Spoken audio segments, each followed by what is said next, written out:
Unapproachable Makeup is trending hard on TikTok, receiving over 90 million views and counting. But what elements make up this viral look, and why is it so appealing to so many people?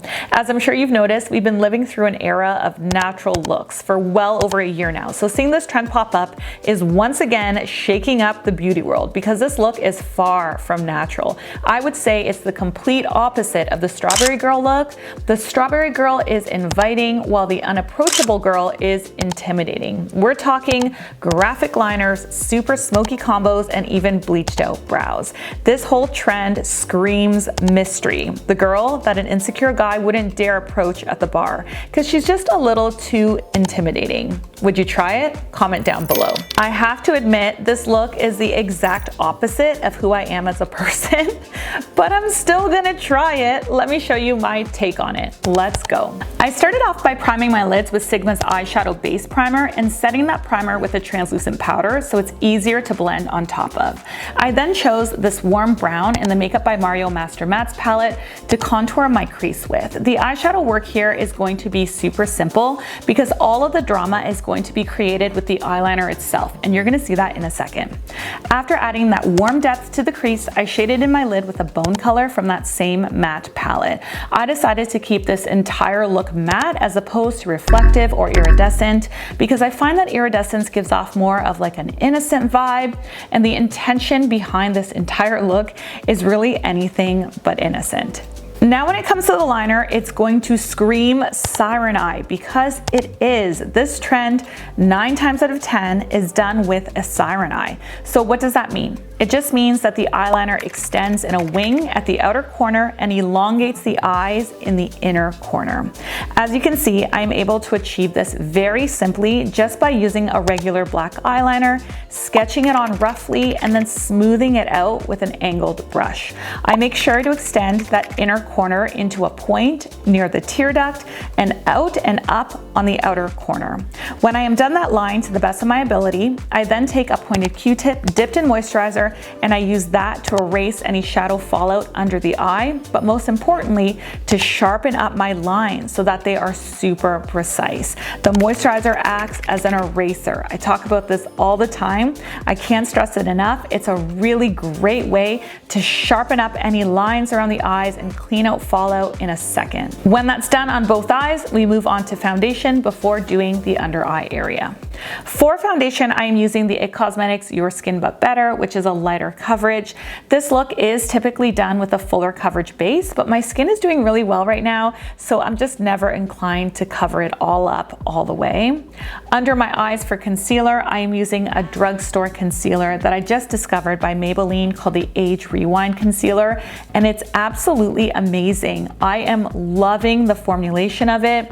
If you are in need of a new concealer, you want a drugstore one that's not too expensive, try this one out. It's very user-friendly and it's not drying under the eyes, which is such a bonus. When I get close to that winged liner under the eye, I take my flat concealer brush. This one is BK Beauty A505. It's a great brush for precision, and I get the concealer as sharp as I can to the eyeliner wing. And then of course, I set under the eyes with a finely milled translucent powder.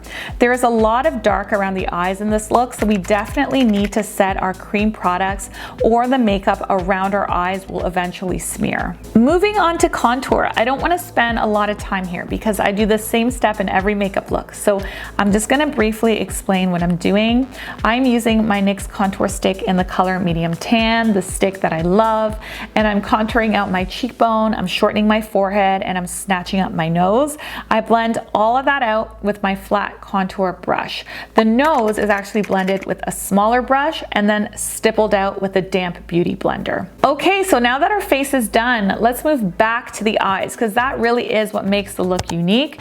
You want to keep the black under the eyes super narrow, and I like to do that by tightlining. In this situation, I'm not shading with a shadow at all. I'm just applying liner directly on the waterline, and then I'm dragging it down into a point in the corners with an angled brush meeting that top liner. For our finished finishing touches, I wanted to keep the whole face warm, so I used a cream blush by MAC. It's called the Glow Play Blush in the color Grand, and then I curled my lashes and applied as much mascara as I could to the top and bottom lashes. For my lips, I used a brown lip liner by NYX. This one is in the color Total Baller, and on top of that, I used a drugstore liquid lipstick that I don't totally remember the name of. Don't kill me, I promise I will pop it up on the screen for you right now. This is also just a quick reminder that every product and every tutorial is always listed with its link in the description box below to make everything super easy for you if you want to recreate the looks. After that, I gave myself a little blast of setting spray, and then I was off to style my hair and get dressed. Here is our finished look. At the very last minute, I popped some gloss on my lips because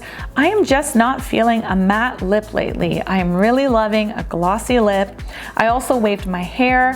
For my outfit, I am wearing this bustier top that I got on Pretty Little Things that always makes me incredibly uncomfortable to wear because it is so revealing. Oh my goodness, I don't know why I bought it, but it's okay as long as I top it off with like a more conservative jacket or blazer. So that's what I did, and then I felt a lot better in it.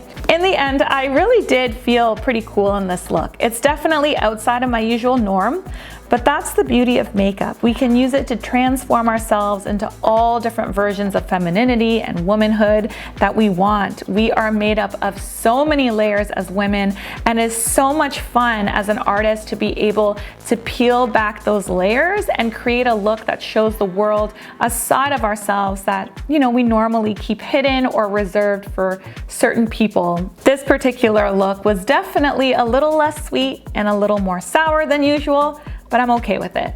Let me know what you think in the comments below. This video is over.